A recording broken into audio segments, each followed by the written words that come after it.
Hello there, and welcome.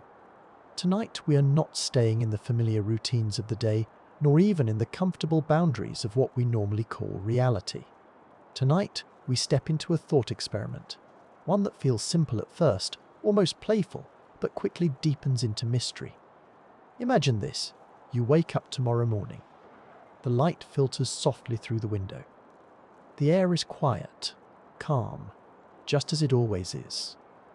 But there is something different. Sitting at the edge of your bed, looking back at you, is yourself.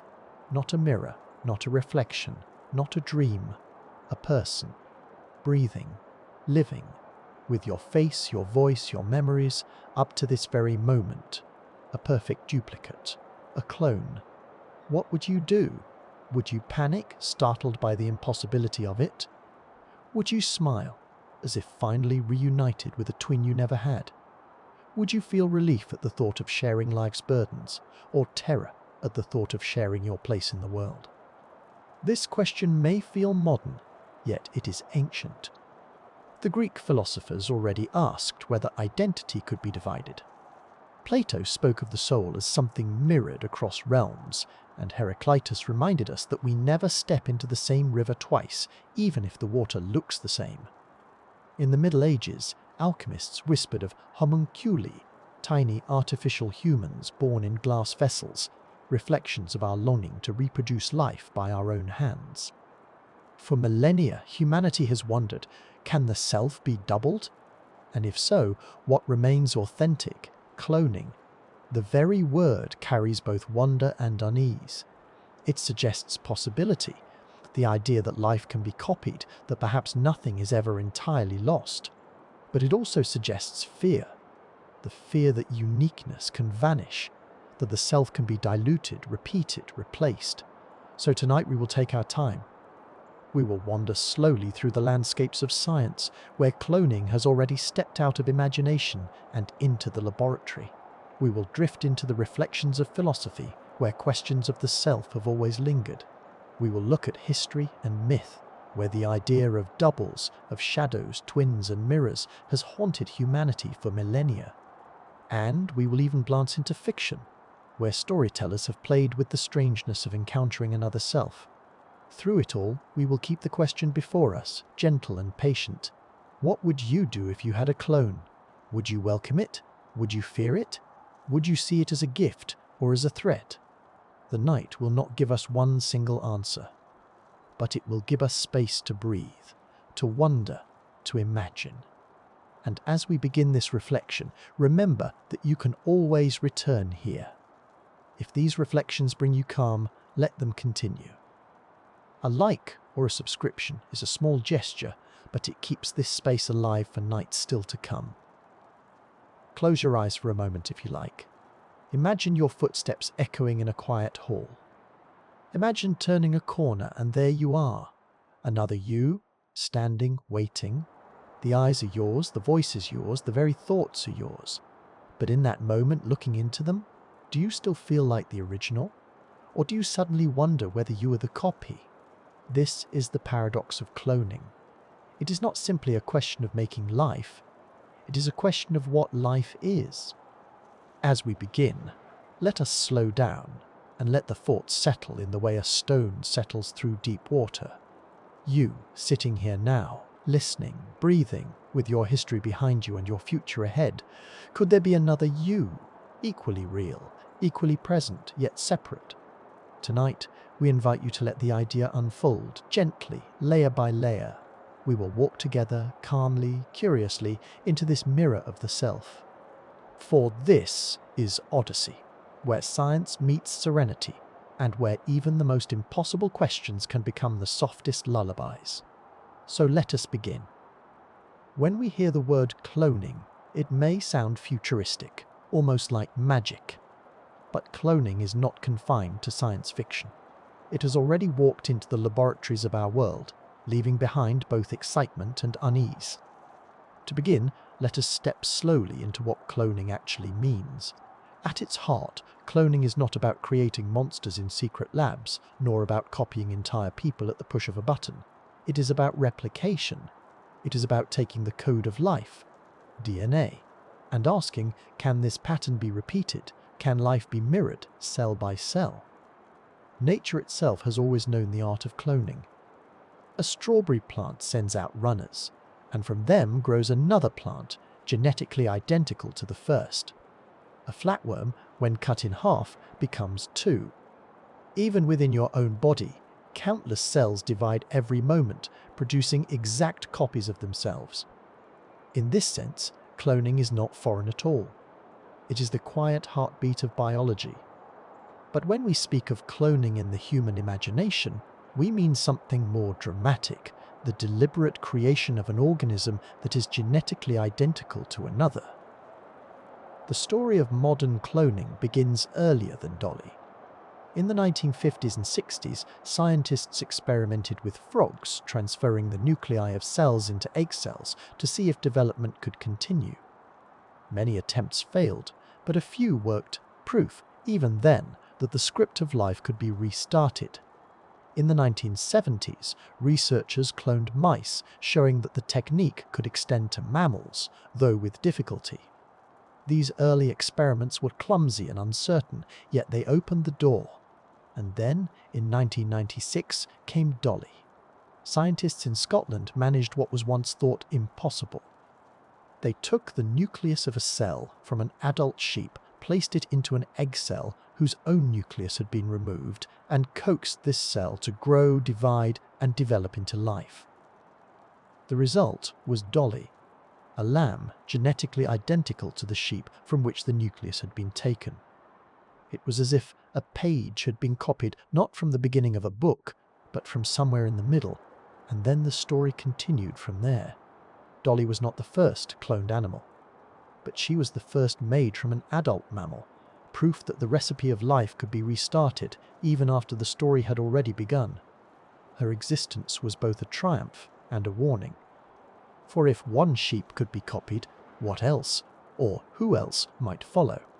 Since Dolly, cloning has advanced, though it remains imperfect. Cats, dogs, horses, even monkeys have been cloned. Some attempts succeeded, many failed. Behind every living clone is a history of failed embryos, of lives that could not begin or could not last. Cloning, for all its promise, is still a fragile science.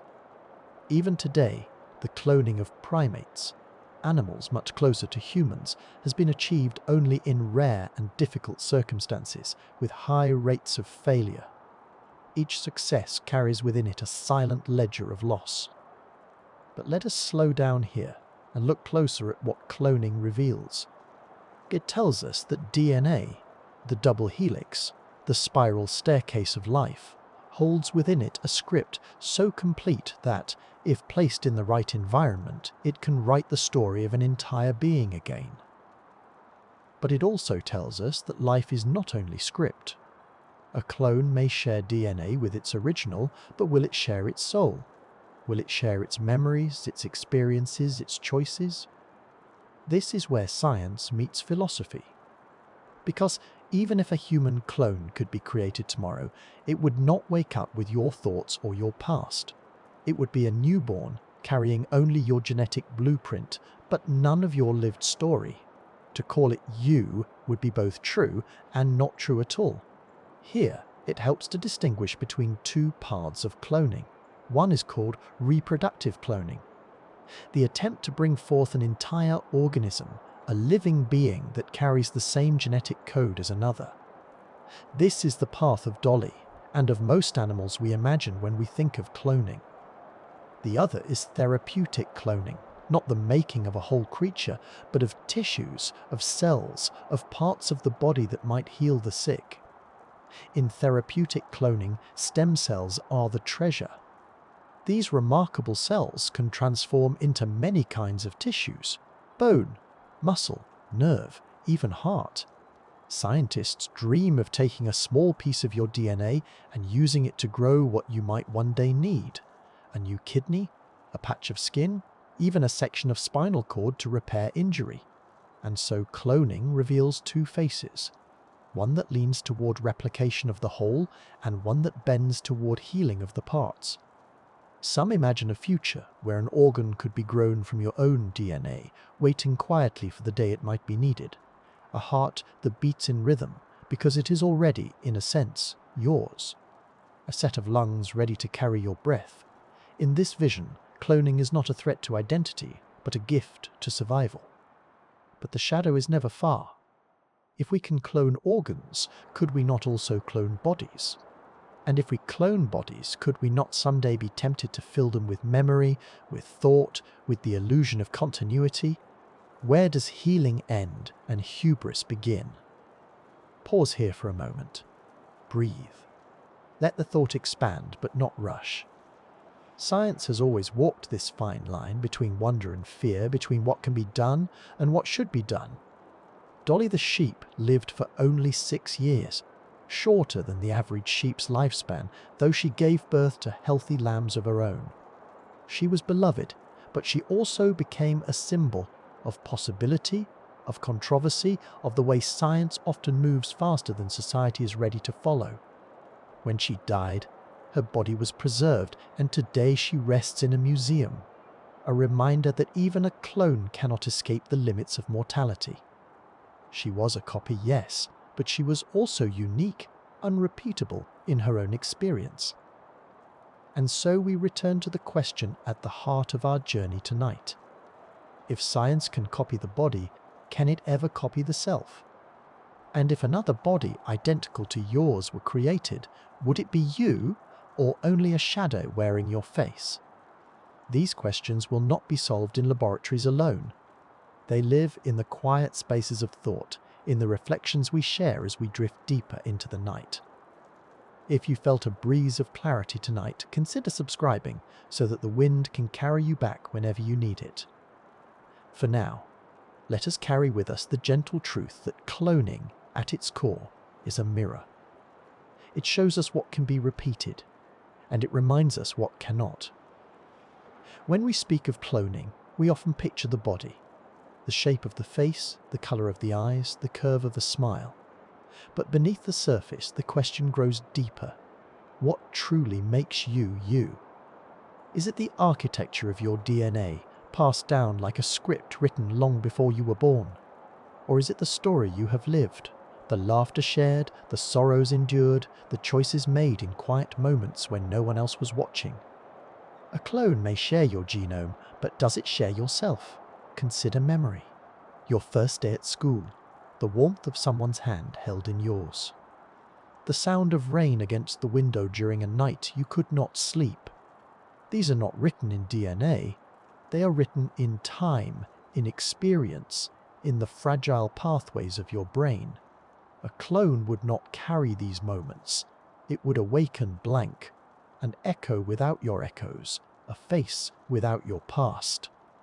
And yet, imagine the strangeness of looking into eyes identical to yours, eyes that hold no memory of your life, yet move with the same muscles, reflect the same light. Would you feel kinship, or would you feel haunted, as though the world had slipped into a hall of mirrors where you are no longer certain which reflection is real? Identity has always been elusive. Philosophers have wrestled with it for centuries. The Greek thinker Heraclitus once said, "No man ever steps in the same river twice, for it is not the same river and he is not the same man. You are not the same person you were a year ago, or even yesterday. Every breath, every thought, every heartbeat shifts you into someone new." If this is true, then even without cloning, the self is already a moving target. So what does it mean when that target is duplicated? This is not only a question of philosophy, but of ethics. History has shown us the dangers of reducing human beings to material. In the early 20th century, movements dreamed of improving humanity by deciding who could and could not be born. Later, in darker hours of war, human bodies were treated as data points, tested without consent, emptied of dignity. These memories are like storm warnings at sea, reminders of what happens when life is stripped of worth. From those shadows, modern bioethics arose, a compass drawn to keep us from drifting too far. In bright rooms of universities and research centres, voices weigh the risks of new experiments. Papers are written not only as rules but as reminders. No body is property, no genome a possession. The law can point north, but it is conscience that decides if we sail. Some might say the clone is only flesh, a biological twin. The self is more than that. It is the continuity of memory and consciousness. Without your memories, it is not you. But others might wonder, if the clone lives and grows and accumulates its own experiences, does it not become another self just as real as yours? Perhaps the unsettling truth is that the clone is neither you nor not you. It is something in between, a mirror that walks away. Pause here. Imagine meeting yourself at the age of 10 or 50 or 90. You might not recognize that person fully, yet you know they are you. Identity is not fixed. It stretches across time like a thread, weaving through bodies and choices. A clone may be another thread spun from the same beginning, but weaving a different pattern. In this light, the fear of cloning becomes not just a fear of duplication, but of dilution. We cling to uniqueness. We believe that no one else has ever been or will ever be exactly who we are. But if a clone exists, that belief trembles. Are we unique? Or are we, like books in a library, capable of being reprinted, page for page? And yet, even books, though printed from the same mould, age differently. One is kept pristine on a shelf, another is carried through storms and travels, its pages marked, its cover worn. So it would be with a clone. The same beginning, but never the same journey. Some find comfort in this, others find dread. Both are human responses to the mystery of self. Identity also carries responsibility. If a clone exists, who decides its life? Would you see it as an extension of yourself, bound to your will, or as another person, free to walk away, even if walking away means leaving you behind? Here, the mirror cuts deep, because in the end, a clone forces us to ask, what do we owe to those who are like us? If another being shares our face, our body, our beginning, must we treat it as we wish to be treated? Or will fear and envy turn us against our own reflection? Perhaps the lesson here is that identity is less about being unrepeatable and more about being unreplaceable. No one can live your story, not even someone with your face. And so, the presence of a clone does not erase the self. It highlights it. It reminds us that we are not simply the code we carry, but the choices we make, the memories we gather, the meaning we give to our days. If you saw yourself in these reflections, a like or subscription ensures that the mirror will be here, waiting for you next time. Now, return for a moment to that first image, waking to find a clone sitting at the edge of your bed. The body is yours, the face is yours. But as it looks at you, waiting, you realize something profound. Your life remains yours alone. The clone will walk its own path, shaped not by your past, but by its own future. In that realization, identity is not diminished, but deepened. It shows us that what makes us human is not only the DNA we carry, but the stories we live, and the quiet truth that no story can ever be told the same way twice. The idea of a double is far older than cloning. Long before laboratories, long before DNA was discovered, humanity carried stories of duplicates, shadows, and mirrored selves. To imagine another you has always been part of the human imagination, sometimes as wonder, sometimes as terror. In many cultures, the double is a warning. In German folklore, there is the doppelganger, the ghostly double of a living person, said to be an omen of misfortune or death. To see your own double was to sense that fate had drawn near, as though the world could not hold two versions of you for long. Across northern Europe, similar figures appear. In Norse tradition, there is the Vardoga, a spirit double that arrives before you do, seen by others performing your actions in advance. Imagine others watching you walk into a room when you had not yet arrived. The Vardoga was not only eerie, but unsettling proof that your life might already be rehearsed by something outside yourself. In ancient Egypt, the Ka was a spiritual double, born with each person and living on after death. The Ka was not a threat, but a companion, a mirror of life force that travelled with the soul. Where one tradition saw a double as doom, another saw it as continuity, as something that extended existence beyond the grave. Farther east, in Chinese philosophy, life itself was thought to be divided between two souls, the Hun and the Po. One ascended after death, the other remained tied to the body.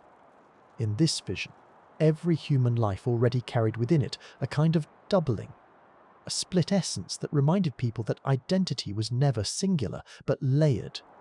In parts of West Africa, stories are told of spirit twins, invisible companions who shadow each person's life.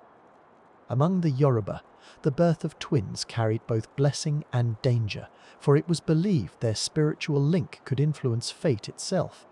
To lose one twin meant maintaining rituals so that the surviving soul would not wander unbalanced. Even in literature, the double has walked beside us. Dostoevsky wrote, "The Double," a tale of a man whose life unravels when his exact replica appears, undermining his existence. Edgar Allan Poe gave us William Wilson, where a double serves as both conscience and torment. And in the 20th century, Jorge Luis Borges wrote of mirrors and labyrinths, where the self becomes multiplied until it is impossible to know which reflection is real. For Borges, every reflection was a riddle. Was it still you, or already someone else? And then there are mirrors. Simple, ordinary mirrors, yet always a little uncanny. To gaze at your reflection is to see another you, one that copies your movements but lives on the other side of the glass. Many myths warned of mirrors as portals or traps for the soul, places where a second self might be waiting. Mary Shelley, in Frankenstein, carried the idea further.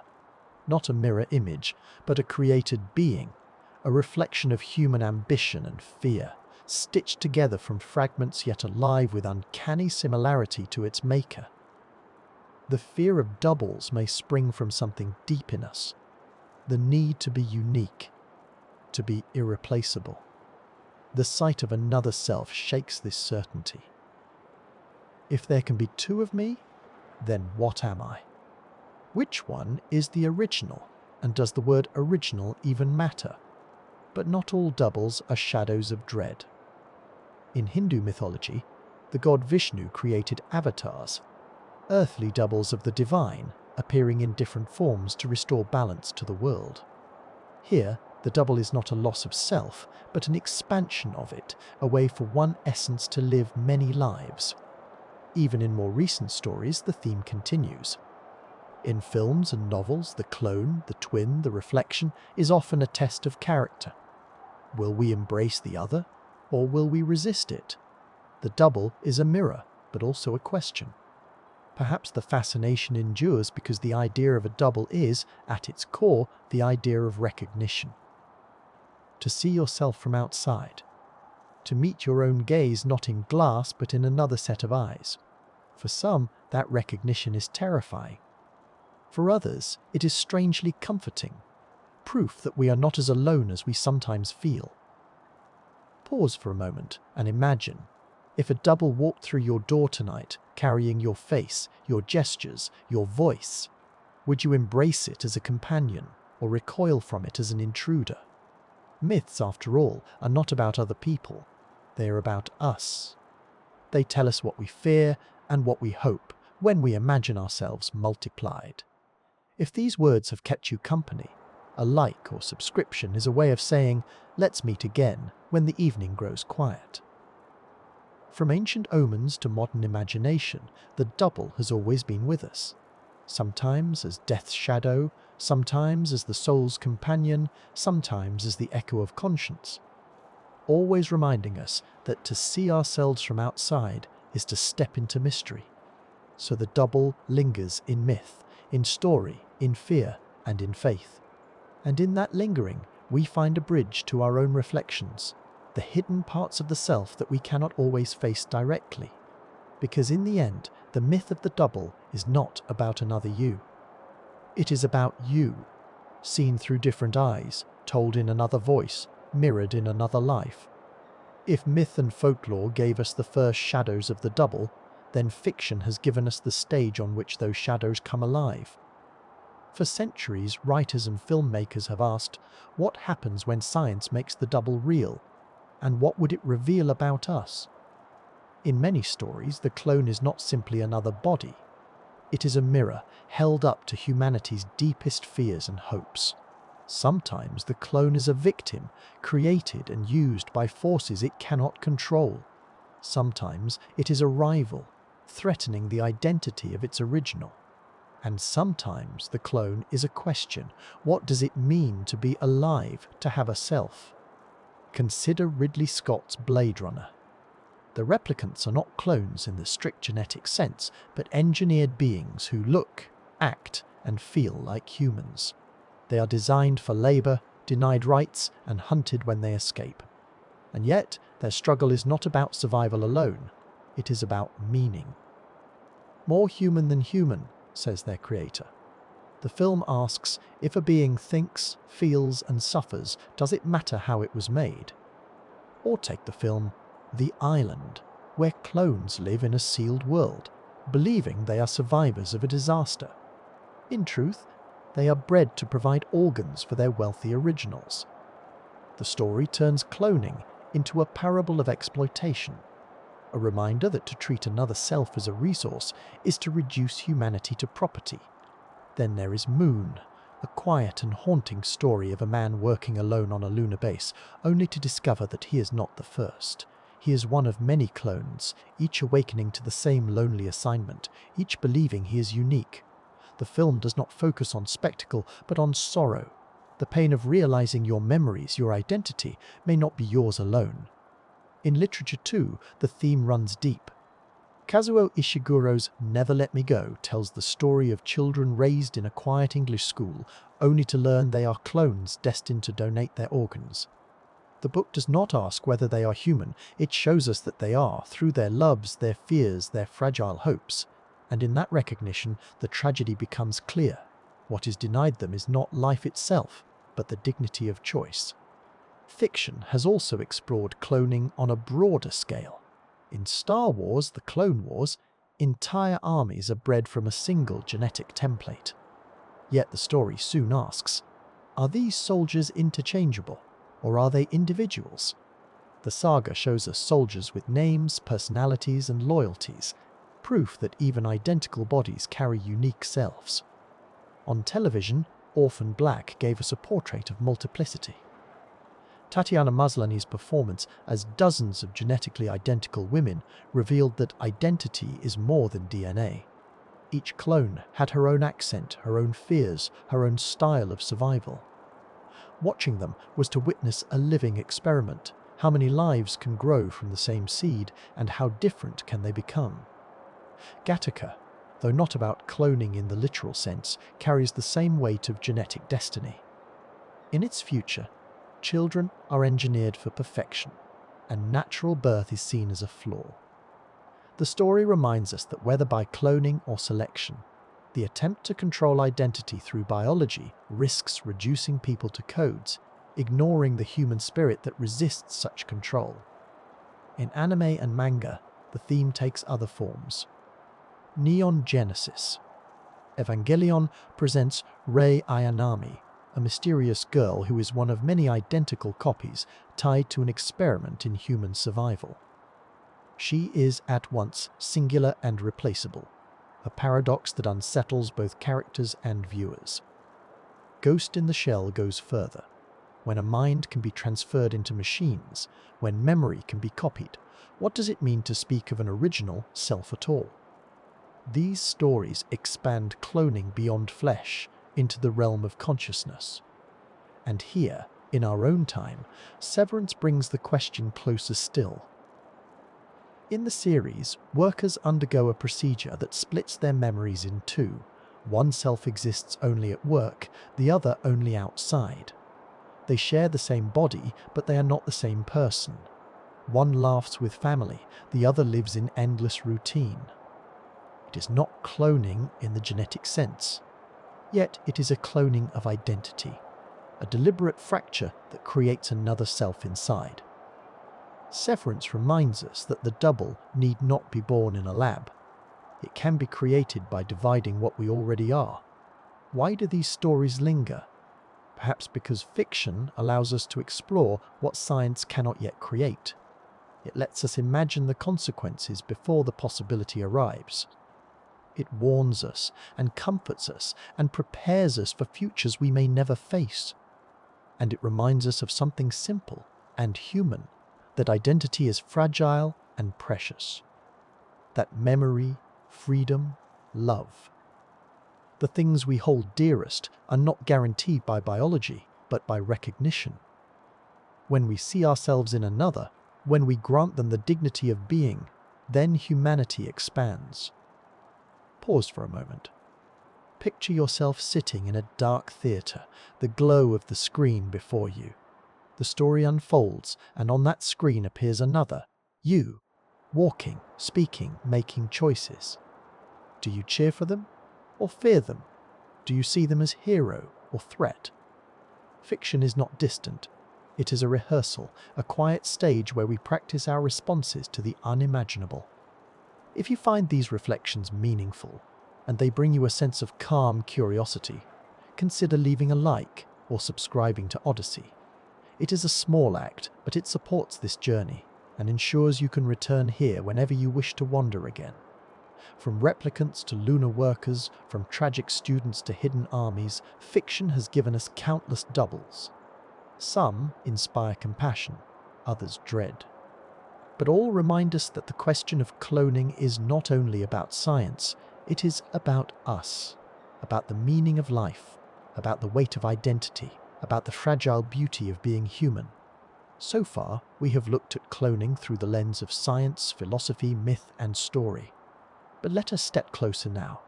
Let us imagine the ordinary days of life, and what they might look like if another you walked through them. Picture this. You wake up one morning and realize you no longer have to rush. Your clone, equally capable, equally awake, can take your place at work. The meetings, the commutes, the endless tasks, all carried out while you stay home resting. At first it feels like freedom, the burdens of routine lifted. But then a thought arises. If your clone does your job well, perhaps even better, would your place still be yours when you return? Or imagine something gentler. Your clone stays with loved ones while you are away. It listens, it laughs, it comforts. Those you care for feel no absence because your face, your voice remain beside them. But then you wonder, if the comfort they feel comes from the clone, do they still need you? Or are you now a ghost in your own life? Consider the practical side. Two of you could divide the chores of living. One cooks, the other cleans. One studies, the other practices a skill. Life doubles in pace, achievements multiply. But in that multiplication, does meaning divide? Do victories still feel yours if half were earned by another? Pause for a moment. Imagine sending your clone on an errand. A simple thing. To buy groceries. The clone returns with bags in hand. The food is the same, the act complete. Yet when you eat the meal later, prepared from what the clone carried, do you taste the same satisfaction? Or does a quiet unease linger, as though something of your place in the world has been borrowed? Now expand this to society at large. Would employers prefer clones, perfectly reliable and replaceable, over individuals with flaws and limits? Would politics be reshaped, with leaders able to be in multiple places at once, campaigning, negotiating, and governing simultaneously? And what of relationships? If your partner grows fond of your clone, is it infidelity, or only a doubling of love? Marriage vows might need to be rewritten, not only for better or worse, but perhaps for one or many. History already gives us analogies. Identical twins, though unique individuals, often find themselves compared, mistaken, or treated as interchangeable. Some cultures celebrate twins as sacred, as symbols of abundance.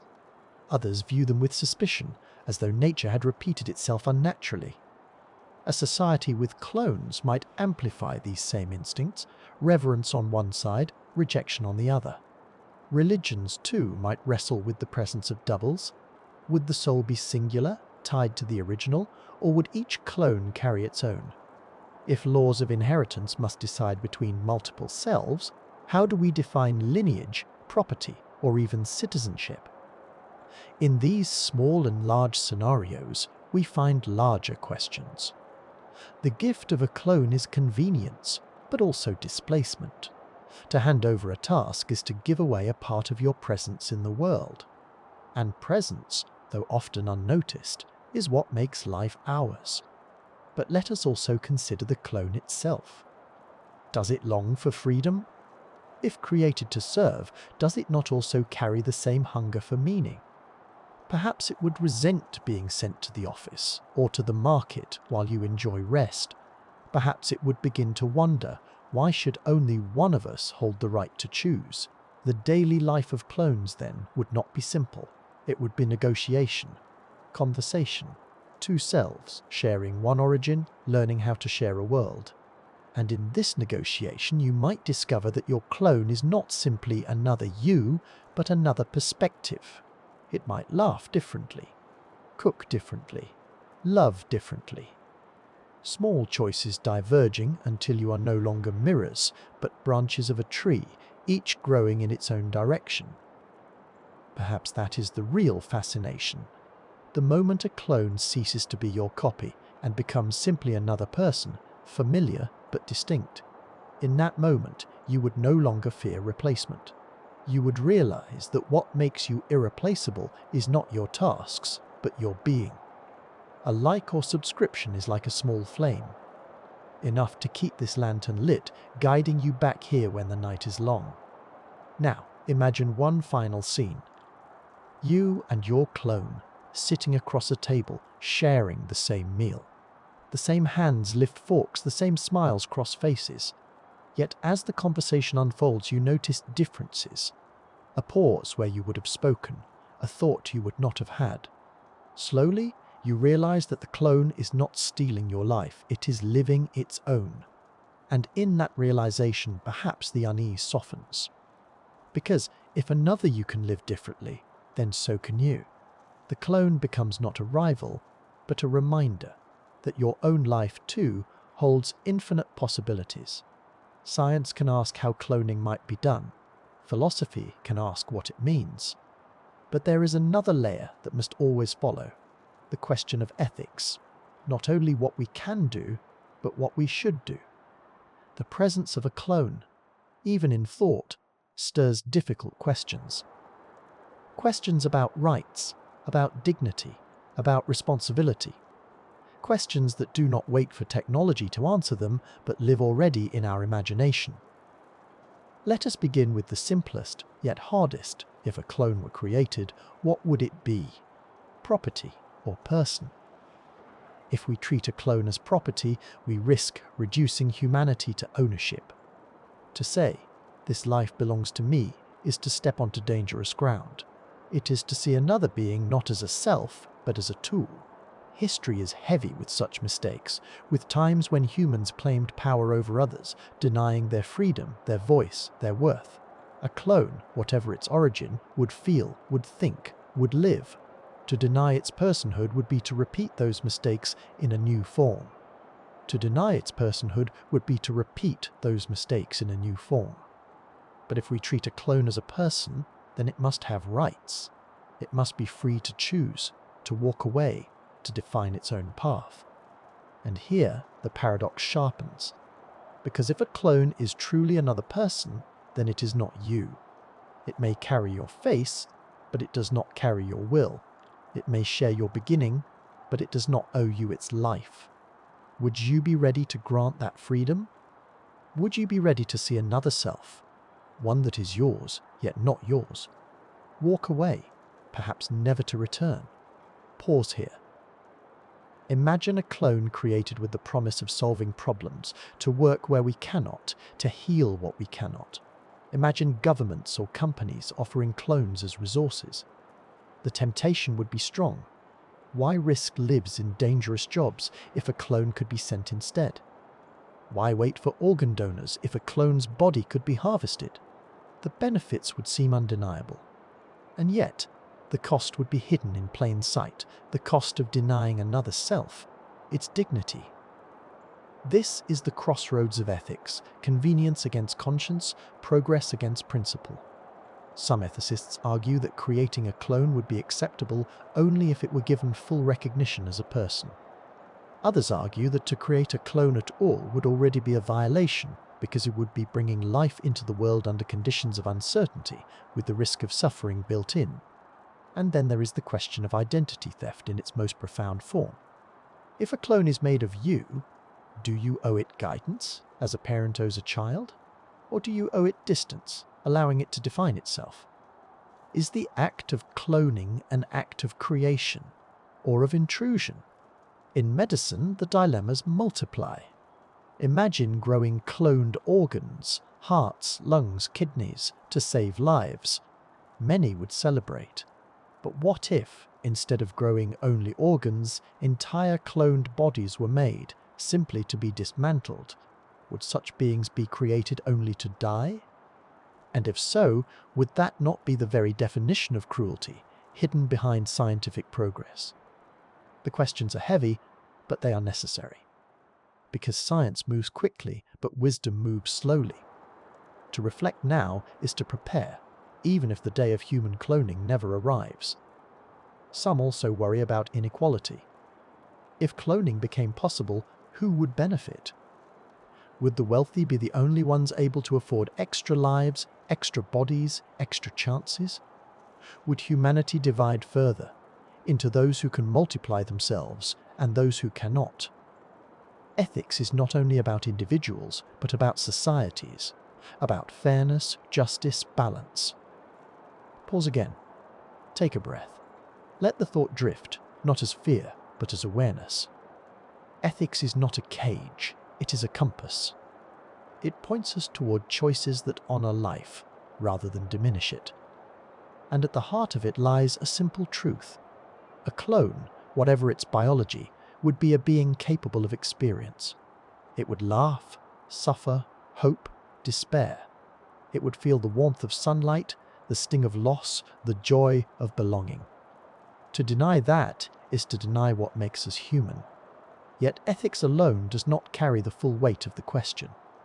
For every society has also asked, what is the soul? And here, religion and spirituality step into the mirror. In Christianity, the soul is considered unique and unrepeatable, a spark given by God to each life. From this view, no laboratory can replicate what only the divine can grant. A clone might carry a body identical to yours, but it would still be a separate soul, its own person before God.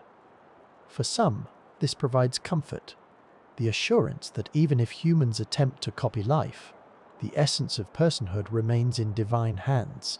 For others, cloning feels like blasphemy, an overreach, humanity grasping at powers reserved for the Creator. Hinduism, with its vision of reincarnation, may frame the question differently. The Atman, the eternal self, flows through countless lifetimes. A clone, then, might be seen not as an abomination, but as another vessel, another expression of the soul's journey. Where Christianity emphasizes the singularity of the soul, Hindu thought may embrace multiplicity, that consciousness is not bound to one body, but endlessly reappears, learning, unfolding, expressing itself again and again. Buddhism offers a subtler view. With its teaching of anatta, no permanent, fixed self, Buddhism reminds us that identity is already fluid. The I is a stream of causes and conditions, shifting moment by moment. From this perspective, cloning only makes visible what was always true, that the self is not an indivisible core, but a process, ever-changing, always new. A clone is not a rival or a theft, but another arising of conditions, neither more nor less mysterious than your own existence. Other traditions bring other insights. Some indigenous cosmologies might see a clone as the return of ancestral spirits, a reminder that the past lives in the present. Mystical philosophies might interpret cloning as a human attempt to imitate divine creation, a dangerous pride, or perhaps a sign that the same creative force that shaped galaxies also works through human hands. This tension between spirituality and technology runs deep. Are clones an act of rebellion, humanity, playing God? Or are they simply another unfolding of the universe's own creativity, emerging through the medium of science? Is the laboratory opposed to the temple, or are they both windows into the same mystery? Perhaps the truth is that spirituality does not erase the ethical dilemmas but deepens them. If life is sacred, then every being, clone or not, demands reverence. The question then becomes, is sacredness defined by origin or by experience? Is it granted at the moment of creation or revealed in the living of a life? And so, ethics and spirituality meet in the same place, empathy. The ability to look at another face, even one identical to your own, and see not property, not experiment, not accident, but personhood. If you find these reflections valuable, and if they help bring clarity or calm to your own thoughts, consider leaving a like or subscribing to Odyssey. It is a small gesture, but it helps sustain these explorations, and it ensures that you can return here whenever you seek a space for wonder. In the end, the ethics and spirituality of cloning converge on the same teaching. That life, however it arises, must be met with respect. And so we return to the question we have asked in many forms tonight: what would you do if another you appeared? The answer, whether drawn from philosophy, ethics, or faith, may be the same. You would have to treat them as you hope to be treated. Not as a tool, not as a possession, but as a soul. Because in the mirror of the clone, we see not only science's power, but humanity's test, and perhaps even a reflection of the sacred. Science tells us what can be done. Ethics asks what should be done. But philosophy often lingers on what can never quite be answered. With cloning, paradoxes bloom like mirrors reflecting into infinity. They do not resolve neatly. They circle back on themselves, leaving us with questions that stretch the mind like the horizon stretches the eye. Let us begin with the simplest and perhaps most unsettling. If there are two of you, which one is the original? Imagine a clone created at this very moment. You sit in your chair, the clone sits beside you. Both of you are alive, conscious, breathing. You share the same DNA. But who is you? You might claim originality because you existed first.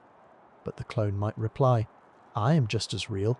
The fact that I arrived later does not make me less. In this paradox, identity becomes untethered from time.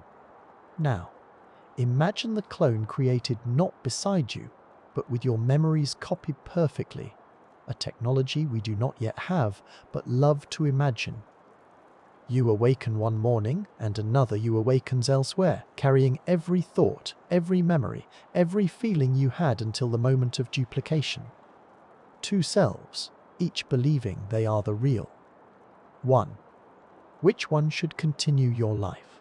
Which one has the right to your name, your relationships, your future?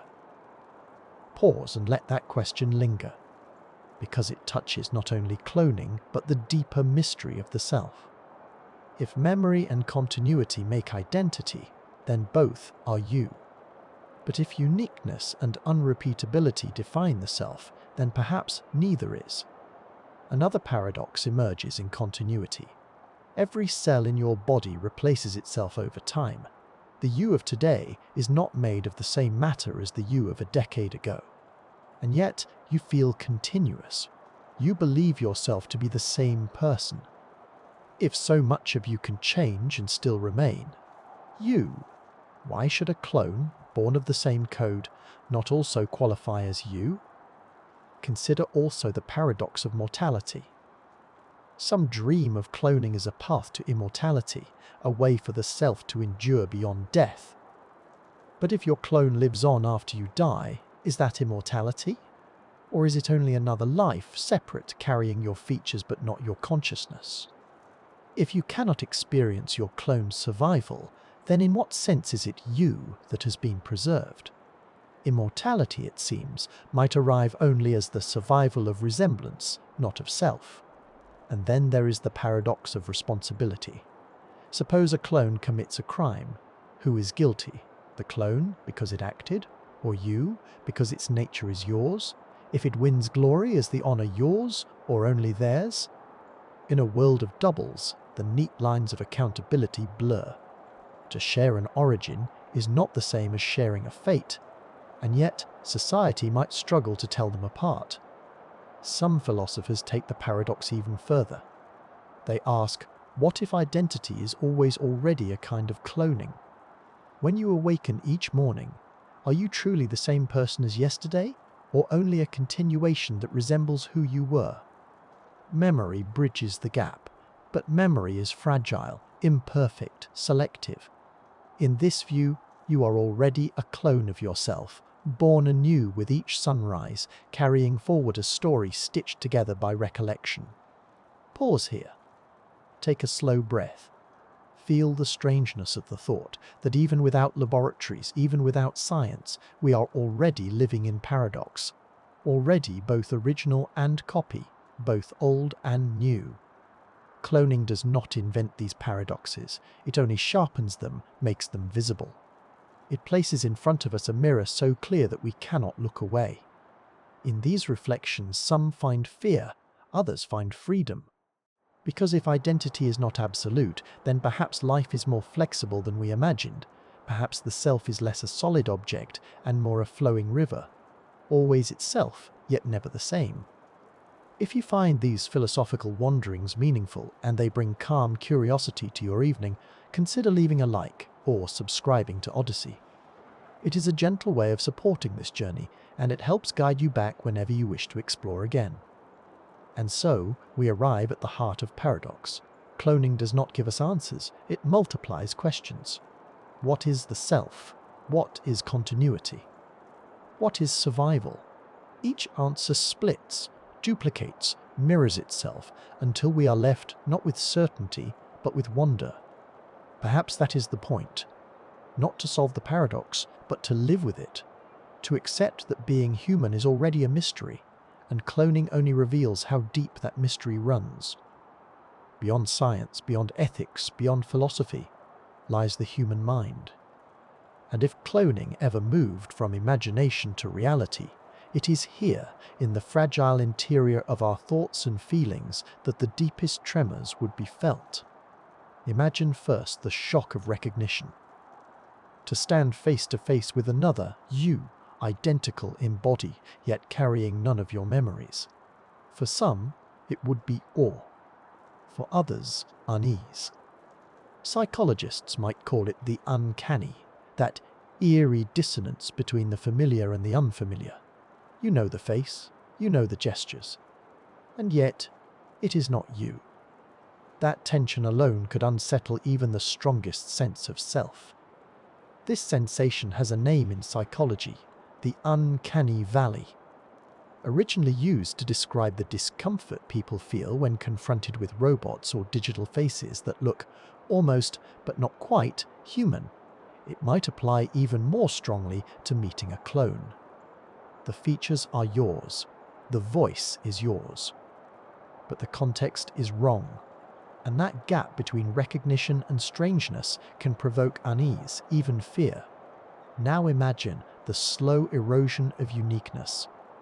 Much of our identity rests on the quiet belief that we are singular, irreplaceable, that no one else has lived or will live exactly our life. A clone shakes this belief. Suddenly, your features are not yours alone. Your voice, your walk, your expressions, all echoed by another. For some, this might spark a crisis of self, a gnawing doubt about what makes them special at all.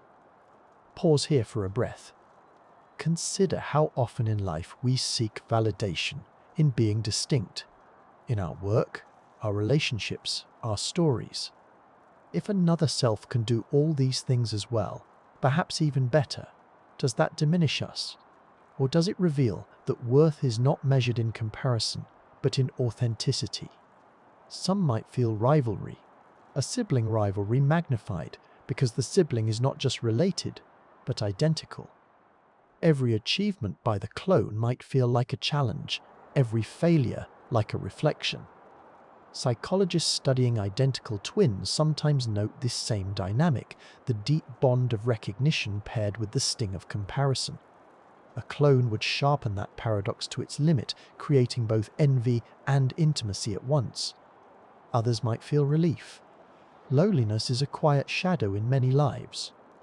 To have a double could mean companionship, someone who understands without explanation, someone who shares not only your interests, but your very structure. For those who crave recognition, the clone might feel like the perfect confidant, a living proof that they are not alone. Yet dependence might grow dangerous, a risk of fusing identities so tightly that one can no longer breathe without the other. And still others might reject the clone entirely. To see oneself in another body could awaken disgust or even hostility. The self that we present to the world is carefully shaped, but to encounter a duplicate who may reveal flaws or live differently could feel like a betrayal. What if your clone chooses a life you disapprove of? Would you feel shame, as if their choices reflected your own? There is also the fear of replacement. If others accept your clone as easily as they accept you, would you begin to doubt your own place? Would you worry that your presence could be substituted, that your absence would not be noticed? This anxiety, the fear of being replaceable, might be one of the deepest wounds cloning could bring to the human heart. But perhaps the greatest psychological impact is not rivalry, nor comfort, nor fear. It is reflection. To see yourself from the outside, truly, physically, undeniably, could change the way you understand your own being. We are used to mirrors, photographs, recordings, but none of these carry the warmth of breath, the weight of presence. A clone does. And in that presence, you might encounter parts of yourself that were hidden, overlooked, or denied. In this sense, a clone becomes not only a double, but a teacher. It forces us to face the question, what do we love in ourselves, and what do we reject? What do we see when we meet our own gaze, not in glass, but in flesh? If you find these reflections calming and thought-provoking, consider leaving a like or subscribing to Odyssey. It is a quiet way to keep this journey alive, and it helps guide you back whenever you need a place for gentle wonder. For in the end, the psychology of cloning is not about the clone alone. It is about us. About how we hold our sense of self. How we respond to recognition and rivalry. How we find meaning in uniqueness and connection alike. And perhaps the final paradox is this. To live with a clone might not strip us of our identity, but deepen it. By seeing ourselves doubled, we might discover what cannot be copied. The inner life, the quiet flame of consciousness, the unrepeatable story of being. All journeys end by looking forward. After walking through science, myth, ethics, psychology, we arrive now at the horizon, the future. What might the world look like if cloning moved from imagination into reality? What paths could unfold and what lessons might wait? One vision is utopia. You enter a hangar hushed as a chapel, where hearts are grown like winter trees, row upon row. Patients walk out healed, children once fragile, now laughing in the light. In this world, clones are not exploited bodies, but welcomed as siblings in the human family. More hands, more minds. Humanity builds faster, solves deeper puzzles, multiplies its creativity. Loneliness softens because a familiar face is never far away. Cloning becomes not a fracture, but a harmony, an extension of what it means to be human. In such a future, you might board a vessel bound for stars. Centuries of travel stretch ahead, yet the crew never falters. Each generation replaced by identical companions who carry the same genetic story. The explorers of tomorrow are not strangers, but echoes, familiar faces stepping together into the dark. In this utopia, cloning is not an end of humanity, but its renewal. a chorus of selves, steady as constellations, moving into the cosmos. But another vision shadows this one. Picture a marketplace where silence weighs heavy and bodies are tallied like cattle. Clones sold, denied names, treated as commodities. Factories that whisper promises of cheap labor. Families divided between originals and copies. The shadows of history replay, now wearing your face. In one corner of this vision, voices call, roll by, degree of originality. The firstborn claim prestige, clones of clones, further from the source, slip into lower castes. Here, identity becomes currency, and humanity fractures along invisible seams of authenticity. You wait in line. A voice asks, "What is your degree?" You open your mouth, and the answer decides your worth. Yet, between utopia and dystopia, there are softer halftones. In a village by the river, neighbors greet one another twice, names whispered as if echoed by water. In a studio, two painters with the same hands create canvases utterly different. In a plaza, identical bakers debate who makes the better bread. These mirror villages are neither paradise nor nightmare, but laboratories of identity. Places where sameness and difference are negotiated daily. You walk through such a city. Reflections stare back not only from glass, but from living strangers. One face rushes past in uniform, another pauses to tie a child's shoe, another meets your eyes and smiles. Your eyes, your smile, yet carried by another life. Ordinary, uncanny, familiar, strange. You wonder, does individuality fade, or does it blaze brighter when repeated? Philosophers imagine a shift from uniqueness to consciousness. The measure of humanity becomes not, "Are you the only one?" but, "Are you aware, alive, capable of meaning?" If we learn this, perhaps clones will not thin our spirit but deepen it, reminding us that worth lies in presence, not rarity. And faith, too, must wander this path. In temples and mosques, in chapels and shrines, people ask, what of the soul? Would every identical body carry its own eternal spark? Or would many lives tie to one? Inheritance laws, rituals of marriage, prayers at the cradle, all would bend, break, or grow new branches. A clone might be welcomed as child, or judged as imitation. The microscope and the altar sit at the same table, each searching for where personhood begins. Yet speculation must admit humility. Human cloning may remain forever out of reach, a question asked but never answered. Perhaps its greatest gift is not prediction, but preparation, sharpening our sense of who we are and who we wish to become. And so, the future of cloning will be written not only in laboratories but in hearts. Whether it arrives as harmony, fracture, or something in between, it will mirror our fears and our compassion alike. If you find these reflections meaningful, and they bring a quiet sense of wonder to your night, consider leaving a like or subscribing to Odyssey. A small gesture, yet it sustains this wandering path and ensures you can return whenever you seek a place for dreaming. Now, the closing.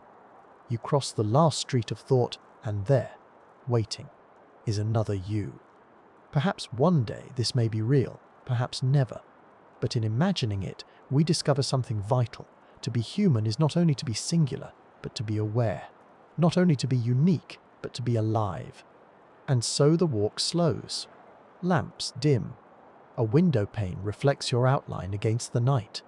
You lie down. The room hushes. Somewhere, the radiator clicks once. The hush of glass holds a faint reflection. Between waking and dream, you meet yourself again. Not in rivalry, not in fear, but in recognition. A reflection softened by sleep. Perhaps in the dream you sit beside your double beneath a vast, unbordered sky. Words drift, then dissolve. Laughter flickers, then fades into stillness. The edges blur, until it is no longer clear who is clone and who is original. There is only presence. One life doubled, one story unfolding in two voices. The dream deepens. You hear the slow turning of night, you breathe, and your breath is echoed. What matters is not who is first or who is real, but that both are alive within the mystery. So rest now. A shadow beside you, not threatening but tender. A reminder that in every mirror, memory, dream, reflection, there is always more than one way to live and more than one path to meaning. Sleep then, and let the reflection keep you company.